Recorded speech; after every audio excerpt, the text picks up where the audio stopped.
अब इस जगह पे आप लोग जो है ना स्टार्ट करें, मतलब काम करना, जैसे बता रहा हूँ कैसे। सेंटर पॉइंट ये आपका circle, control C control F, second circle control G. अब ये सर्कल का स्टैंडर्ड साइज आपने देख लेना, ये और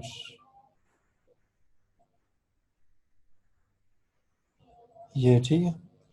अब इसके बाद क्या है, ऑल्ट का बटन प्रेस करें, कॉपी कर दी। अब ये बीच वाला डिस्टेंस, गैप का डिस्टेंस कोशिश करें कि हाफ हो। हाफ कैसे होगा वो बताता हूँ। ये जो है ना, आप इधर से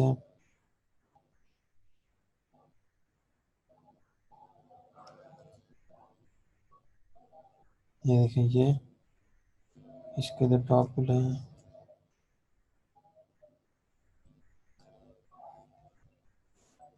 ये अब इसके बिल्कुल टॉप पे आ गया, ठीक है। अब इधर से आप नेक्स्ट लाइन ड्रॉ करें, जो कि इन दोनों को उठा के,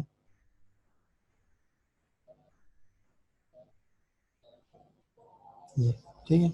इधर दो लाइन से आएगी ये। अब आपने क्या करना है, इसको control C right click ungroup करना है, ठीक है। कंट्रोल सी कंट्रोल एफ, ये कंट्रोल सी कंट्रोल एफ, ये, ठीक है। मतलब ये सेंटर डिस्टेंस गटर स्पेस इसको बोलते हैं, ठीक है। और ये जो है ये शेप्स आपकी आ गई जिनसे आपने फाइनल जो डिजाइन है वो निकालना है, ठीक है। गाइडलाइंस, स्मार्ट गाइड्स की बात कर रहे हैं या ये गाइडलाइंस जो शो हो रही हैं? अगर ये गाइडलाइंस हैं तो ये तो कंट्रोल आर दबाएंगे तो ये टॉप पे रूलर्स आ जाते हैं आपके, इन रूलर्स के अंदर से निकाल के आप गाइड्स यूज करते हो, ठीक है। अगर स्मार्ट गाइड्स एक्टिव नहीं है तो कंट्रोल यू होती है उसकी शॉर्टकट की, ये इधर से जाके ना व्यू में जाके स्मार्ट गाइड्स ये ऑप्शन होता है कंट्रोल यू, ठीक है। ये आप प्रेस करते हो तो ये स्मार्ट गाइड बेसिकली ये होता है। ये जब मैं हॉवर करके मतलब एक चीज को कॉपी करता हूँ तो वो ये देख रहे हैं, ये साइड पे जो टेम्परेरी सी लाइन आती है थोड़ी देर के लिए फिर गायब हो जाती है, अलाइनमेंट सेट करने के लिए, ये स्मार्ट गाइड्स होती हैं, ठीक है। अच्छा, अभी इसके बाद आप क्या करते हैं, जो रोटेट की हुई होती है, मतलब किसी एक्सिस एक्सिस पे गाइड को रोटेट करने का क्या प्रोसीजर होता है, कंट्रोल सी कंट्रोल एफ। इसके बाद इसको क्लिक किया और इधर उसका एंगल लिखते हैं 45 पे मोस्टली, मतलब कोशिश किया करेंगे इक्वल प्रोपोर्शंस में आप यूज करें। अगर आपने फर्ज करें जिस तरह मैंने ये वाली शेप चाहिए थी मुझे, तो मैंने इसको क्या किया है, मैंने इसको 45 पे रोटेट करके किया है। आइदर 45 पे या 45 का हाफ विच इज 22.5, ठीक है, उस पे, या 22.5 का हाफ, मतलब इस तरह आप जाया करें। ये नहीं कि 39.43 इस तरह कर दें, ठीक है। कोशिश करें कि इक्वल प्रोपोर्शन, मतलब सर्कल को डिवाइड करें चार हिस्सों में, कितने बन जाते हैं 45 45 45 के चार, ठीक है। अगर इस तरह नहीं करना चाह रहे तो फिर उसको डिवाइड कर लें, आठ हिस्सों में डिवाइड कर लें। आठ में नहीं करना चाह रहे फिर 16 में, मतलब इक्वल रखें इसको ताकि वो शेप इतनी खराब ना हो। इस तरह आप जाएंगे तो फिर आपको ठीक लगेगा। 45 एंटर। अब ये देखें, ये गाइड आपके रिफ्लेक्ट हो गया कितने पे, 45 पे। इसको उठा के आपने सेंटर पॉइंट के ऊपर आपने बस रखना है इधर, ये, ठीक है। Control C control F copy paste, दूसरी गाइड ऑटोमेटिकली रिफ्लेक्ट, इसको उठा के सेंटर पॉइंट पे ले आए,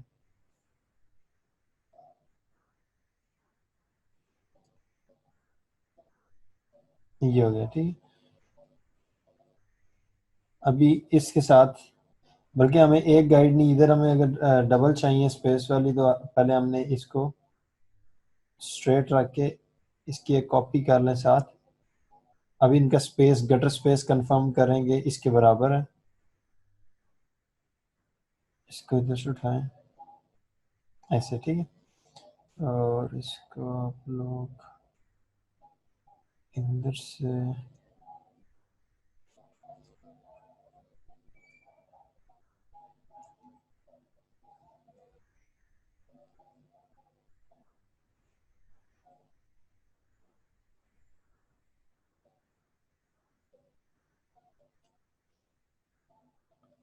ये हो गया, ठीक है। अब ये गटर स्पेस आपकी देख रहे हैं क्या, वो सॉरी, ये स्पेस इसकी सेंटर वाली हमने कैसे एडजस्ट किया है। इसकी height it should be equal to the distance between the above two circles, या ये नीचे वाले दो सर्कल्स जिसका भी आप कह लें, ठीक है। अब इसको सेंटर में पहले लेके आए, सेंटर में कैसे, कि इसको आप,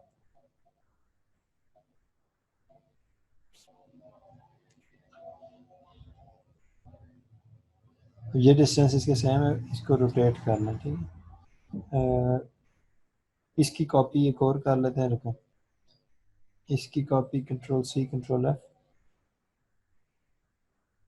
ये होगी, और इसको ऐसे कर दिया, ठीक है। ये कॉपी कर लिया, अब इसको हम रिफ्लेक्ट कर लेते हैं 45 का, ये हो गया, ठीक है। अब इसको उठा के आप ले जाएं सेंटर में, लेकिन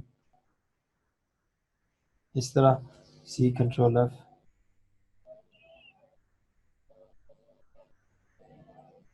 ये दूसरे वाले रिफ्लेक्ट ये भी हो गया।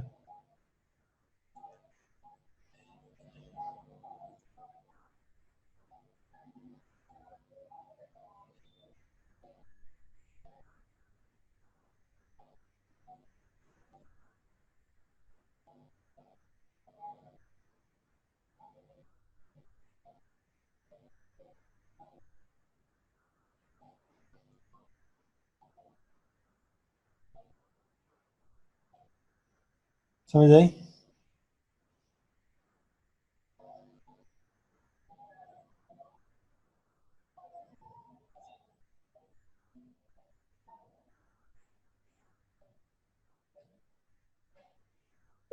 कुछ लेटर्स ऐसे भी आ जाते हैं, वो एक दो शेप पर नहीं आते हैं। देखिए, ये गाइड्स आपने तब यूज करनी होती हैं जब लेटर इसकी फॉर्मेशन के अकॉर्डिंग हो, लेकिन ये सर्कुलर रेक्टेंगुलर ग्रिड में हर लेटर आप बना सकते हैं, कोई भी लेटर इस तरह नहीं है, किस तरह, लाइक कोई आप लेटर मुझे बताएं जो इसमें आपको लगता है कि नहीं बन सकता, जो आपको लग रहा हो कि यार ये लेटर्स जो है इस तरह नहीं है, हम नहीं बना सकते, फहीम।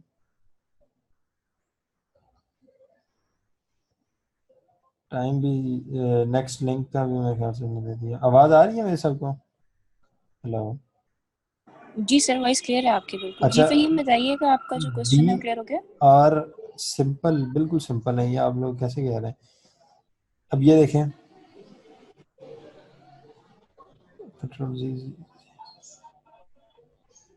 अच्छा, अभी बी और आर का सबसे पहले आप लोग देख लें, बल्कि ये किसी और ने गया क्वेश्चन, किसी और ने पूछा था कि यार, अच्छा बी और आर का आप लोगों को लग रहा है, वो मैं आपको बताता हूँ।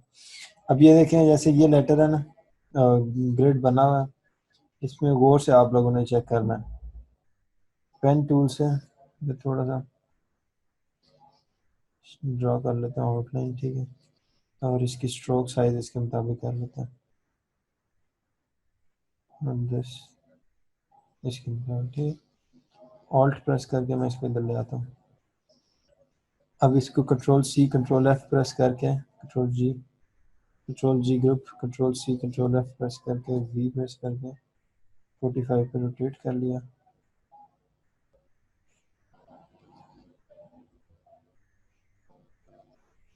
अब देखें आर दिखाई दे रहा है इसके अंदर, सॉरी मैंने ये कॉपी नहीं किया, control C control F,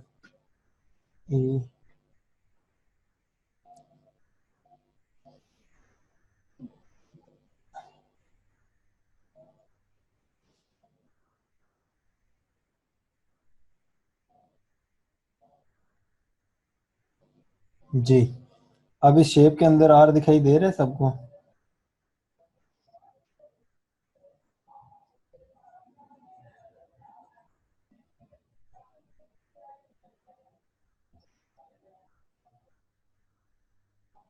are का किसने कहा था? नाजिया, अच्छा ठीक है, होगा। मतलब अब ये देखें आर की शेप बन गई है, ये इधर से मैं आपको निकाल के दिखा देता हूँ, अगर आप लोगों को थोड़ा सा ज़्यादा क्लियर हो। चलो इसको हम डिलीट कर देते हैं, ये ग्रेड जस्ट रहने देते हैं, इधर से आ जाए इस पे।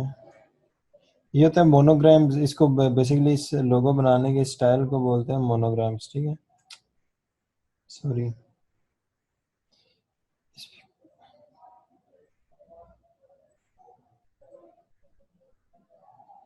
ये देखें,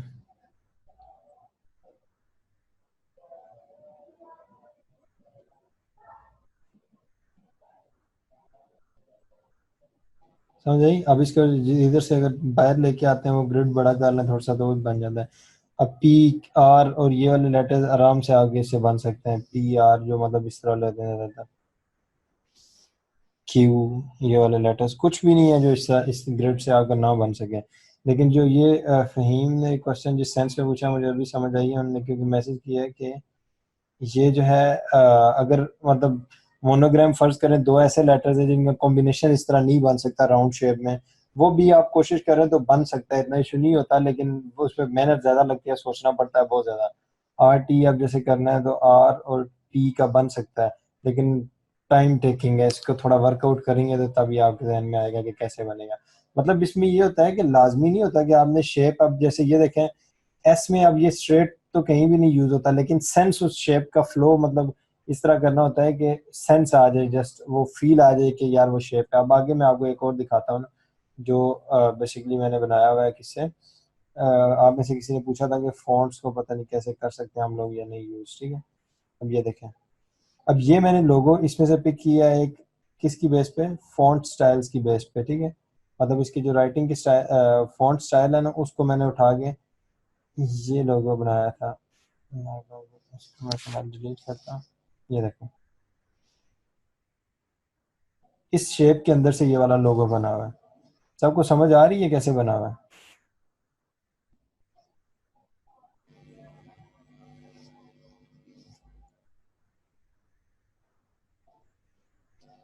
ये वाली गाइड एक मिसिंग है।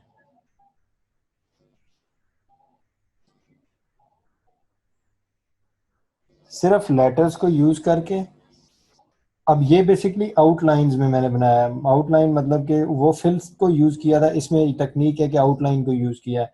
अब ऐसे लोगों किस किन केसेस में वर्कआउट करते हैं आप लोगों के लिए, जब आईटी की कंपनी हो या मॉडर्न नेचर की कंपनी हो या उसकी अप्रोच हो कि यार, अब ये देखें ये लेटर एस की फ्लो, मतलब इस शेप को देख के लग रहा है कि ये एस है, ठीक है, और इसको देख के सी की लुक आ रही है कंप्लीटली, कोई इतना मसला नहीं है पहचानने में भी। बट इसको थोड़ा मॉडर्न लुक या थोड़ा आप ये कह लें मिनिमल और थोड़ा सा कंफ्यूज करने के लिए कस्टमर को, कंफ्यूज इस सेंस में कि उसका इमेज लोगों का पिक जल्दी करे। जैसे आपने देखा होगा नेगेटिव स्पेस का कॉन्सेप्ट जो होता है ना, वो ज्यादातर इधर यूज होता है डिजाइनिंग में। अब जैसे इसके अंदर देखें इसकी शेप बन रही है, ये अलहदा भी दो शेप्स, यूं लग रहा है कि एक ये कॉमे की शेप है, एक ये शेप बनी है, इन दोनों को रिफ्लेक्ट किया हुआ है, ठीक है। लेकिन इन ओरिजिनल जो है हमारे पास ये इसके अंदर एक एस की शेप बन रही है जो कि नेगेटिव स्पेस है। अब जिस तरह ये सी की आउटलाइन कंप्लीट नहीं है, लेकिन देखने वाले को सी की शेप वो वी एन उसकी इस तरह बनती है कि यार उसको सी की शेप माइंड में बन रही होती है, ठीक है। तो ये चीजें अब ये इससे हम लोगों ने बनाया हुआ है इस शेप से कम्प्लीटली। एक सेकंड, ठीक है। ये इसकी प्रेजेंटेशन, इसका आइकन ये जिस तरह बनता है, और ये भी इसी का था। ये थोड़ा सा सी एस ज्यादा लग रहा था, इसलिए ये थोड़ा ऑड लग रहा था मुझे बोलने। समझ आई है इन चीजों की, लोगोस के अंदर आप कैसे मतलब वर्कआउट कर सकते हैं।